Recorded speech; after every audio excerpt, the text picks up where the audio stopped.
El 5 de mayo de 2026, el Departamento de Justicia de Estados Unidos acusó formalmente a un gobernador mexicano en funciones de narcogobierno.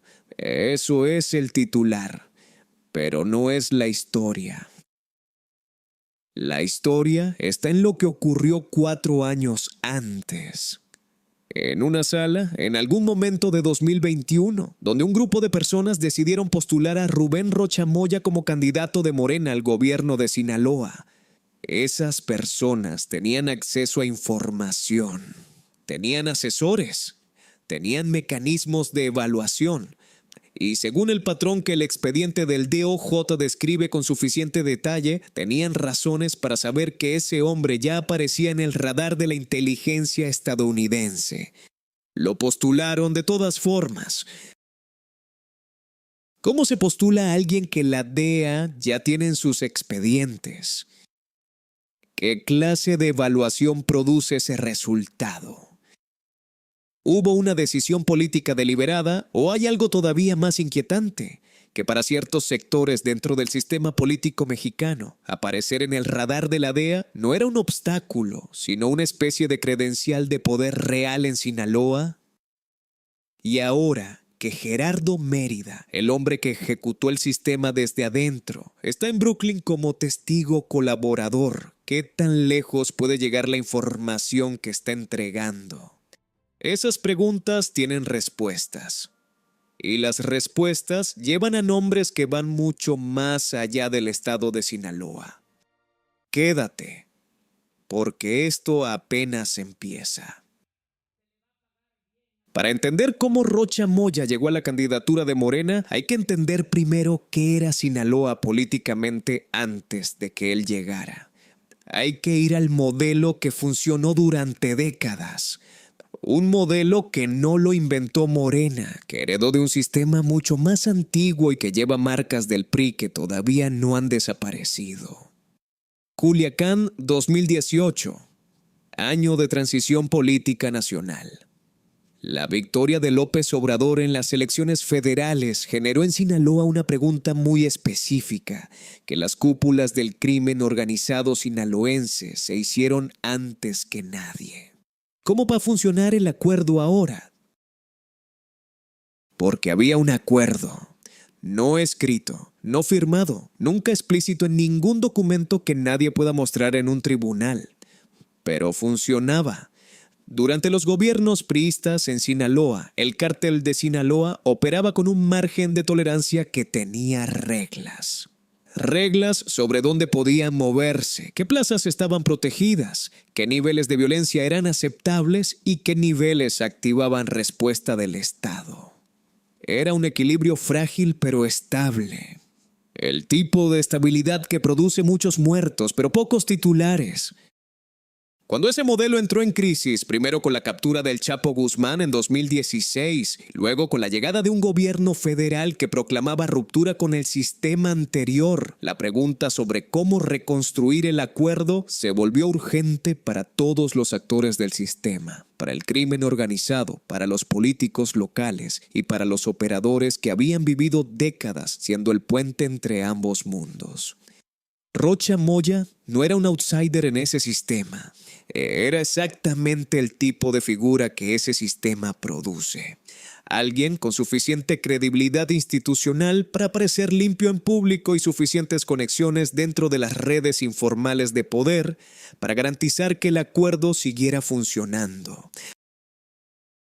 Ahora viene la parte que los medios mexicanos no han explicado con claridad suficiente, y es la que conecta la historia local de Sinaloa con lo que está pasando en Brooklyn ahora mismo. ¿Cómo evalúa Morena a sus candidatos? El proceso formal existe. Hay encuestas, hay comités, hay filtros que en papel parecen robustos.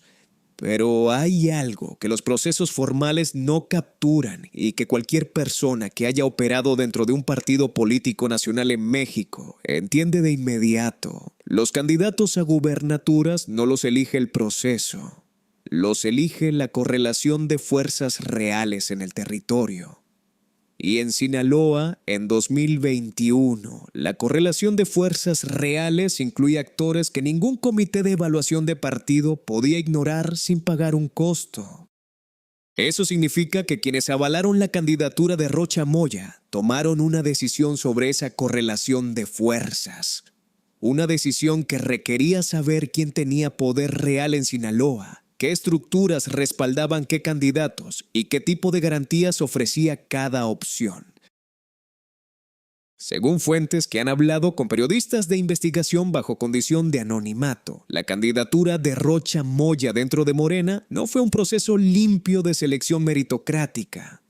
Hubo presión desde actores regionales con poder real en el territorio. Hubo una evaluación que pesaba más la viabilidad electoral, entendida como capacidad de movilizar recursos y voluntades en un estado complicado, que los antecedentes del candidato. Y hubo, según esas mismas fuentes, señales que estaban disponibles para quien quisiera leerlas sobre los vínculos de Rocha Moya, con estructuras que la DEA ya tenía identificadas. ¿Leyeron las señales o eligieron no hacerlo? Cualquiera de las dos opciones tiene implicaciones muy serias. Y las dos opciones tienen dueños. ¿Recuerdan la pregunta que planteé al principio de este video? ¿Cómo se postula a alguien que ya aparece en el radar de la DEA? La respuesta que surge del análisis de la trayectoria política de Sinaloa en los últimos 10 años es que en ciertos estados mexicanos, los nexos con el crimen organizado no son un descalificador político. Son un indicador de que el candidato tiene llegada real en el territorio, de que puede garantizar algo que las instituciones formales solas no pueden garantizar, que las elecciones van a transcurrir sin sobresaltos, que el aparato de movilización va a funcionar y que el periodo de gobierno va a ser manejable. Eso no lo dice nadie en voz alta, pero lo describe perfectamente el expediente del DOJ cuando explica por qué Rocha Moya era útil. Su valor para la organización criminal no era solo recibir sobornos, era ofrecer gobernabilidad a cambio de protección. Un intercambio que requería que ambas partes tuvieran poder real y credibilidad en sus respectivos mundos. Ahora entra Gerardo Mérida. Mérida fue el secretario de Seguridad Pública de Sinaloa desde 2021.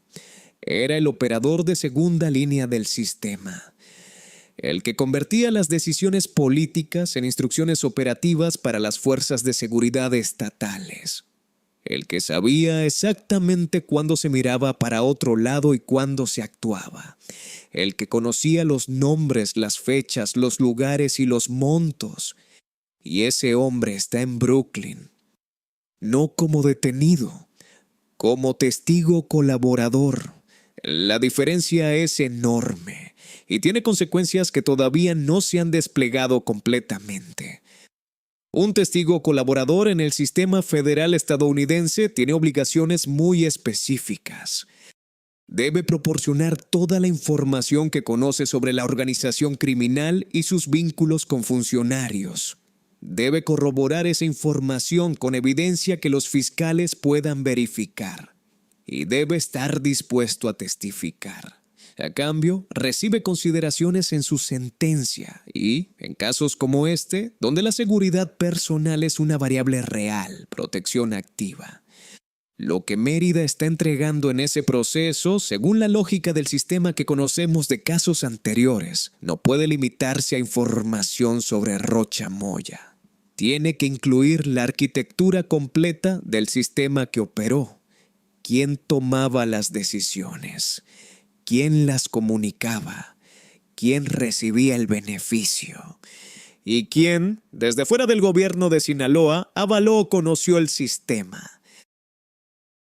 Ese "quién desde fuera" es la frase que debe estar resonando en la Ciudad de México con mucha más intensidad de lo que los medios están reflejando.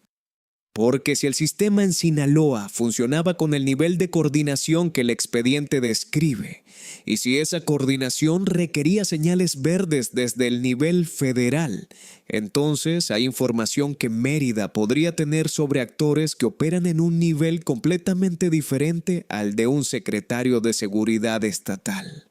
No hay confirmación de que eso sea lo que está ocurriendo. Pero la arquitectura del caso apunta en esa dirección, y sería ingenuo no seguir esa línea. Volvamos ahora al momento preciso de la candidatura de 2021, porque hay un elemento de ese proceso que se conecta directamente con la Estrategia Nacional Antidrogas 2026 de la administración Trump, y que explica por qué Washington está usando este caso como argumento político además de judicial. El documento estratégico de la administración Trump identifica lo que llama narcoelecciones como uno de los mecanismos centrales a través de los cuales el crimen organizado captura el poder político en México. Define las narcoelecciones como procesos electorales en los que la estructura del crimen organizado determina quién puede ganar, ya sea por financiamiento de campaña, por coacción del voto o por eliminación de competidores. Y señala que Sinaloa en 2021 tiene los indicadores de ese patrón en un grado que hace el caso clasificable como caso de manual. ¿Por qué le importa eso a Washington? Porque ese documento no es solo un análisis. Es la justificación legal y política para que la administración Trump considere medidas unilaterales contra funcionarios mexicanos que, según su criterio, son parte de estructuras criminales con alcance transnacional. Medidas que van desde sanciones del OFAC hasta acusaciones en tribunales de Nueva York. Rocha Moya es el primer caso bajo ese paraguas, y si el precedente se consolida, no será el último. Hay un detalle sobre el proceso electoral de 2021 en Sinaloa que merece más atención de la que ha recibido. Rocha Moya ganó con un margen de victoria que, según analistas electorales que revisaron los datos, fue significativamente mayor a lo que las encuestas previas anticipaban.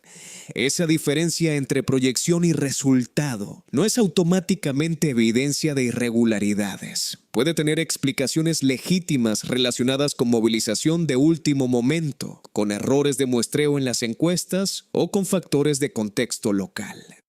Pero en el marco de un caso donde el DOJ acusa de coordinación entre el candidato y estructuras del crimen organizado para garantizar su victoria, esa diferencia entre proyección y resultado adquiere una dimensión adicional que los investigadores federales estadounidenses, según versiones sin confirmación oficial, han analizado con atención. Las campañas políticas en estados con presencia fuerte del crimen organizado no solo compiten con dinero y votos, compiten con la capacidad de movilizar estructuras paralelas que pueden hacer cosas que ningún partido político puede hacer legalmente. Garantizar que ciertos votantes lleguen a las urnas, garantizar que ciertas zonas voten en bloque y garantizar que el proceso de conteo transcurra sin impugnaciones inconvenientes.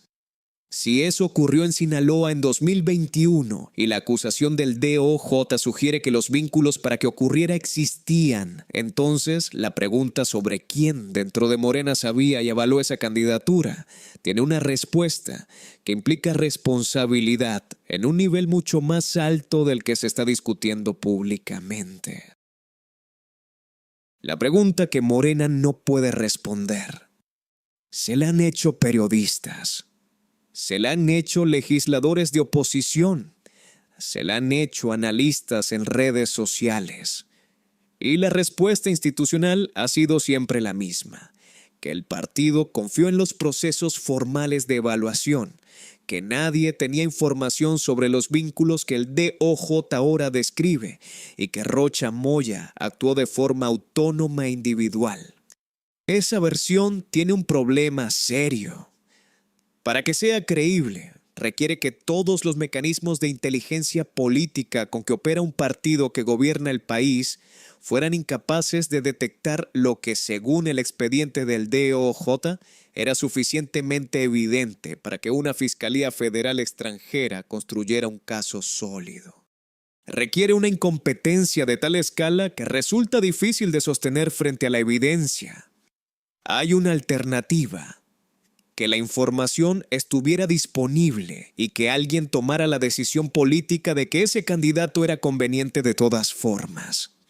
Que los beneficios de ganar Sinaloa superaran en el cálculo político los riesgos de postular a alguien con ese perfil. Y que esa decisión la tomara una persona o un grupo de personas con suficiente autoridad dentro de Morena para que nadie la cuestionara.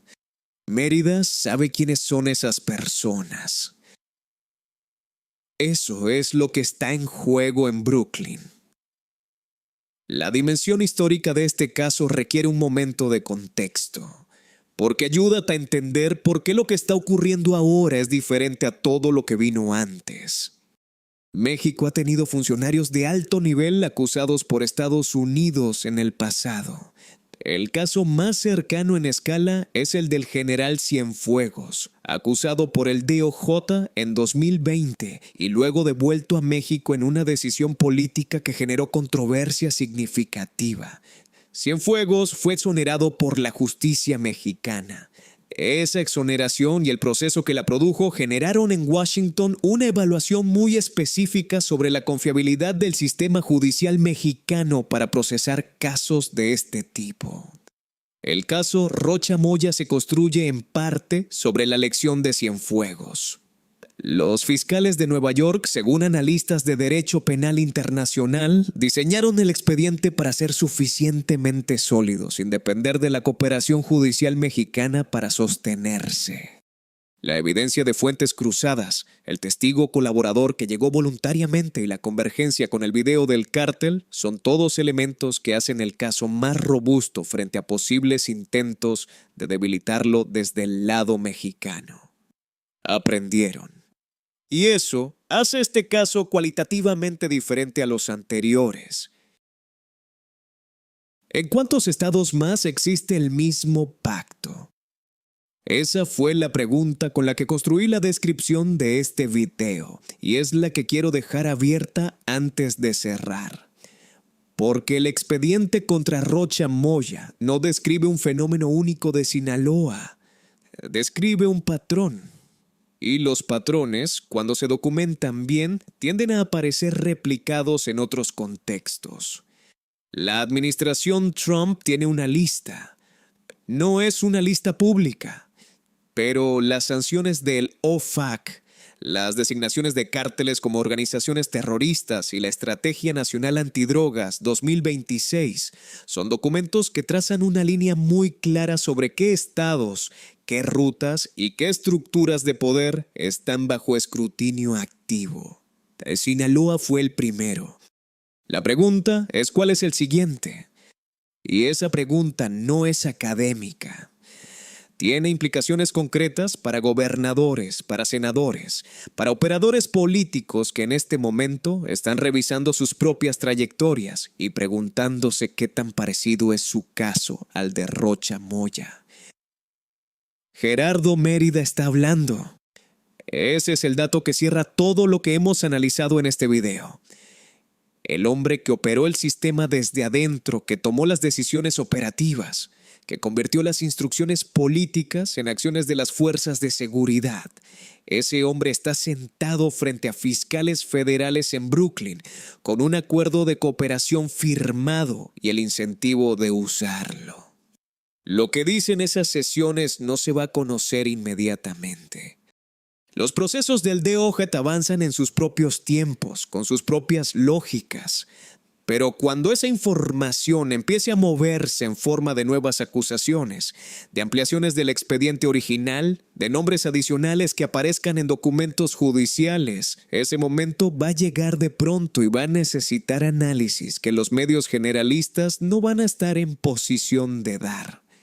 Eso es exactamente lo que este canal existe para hacer. El dato con el que abrimos este video fue simple.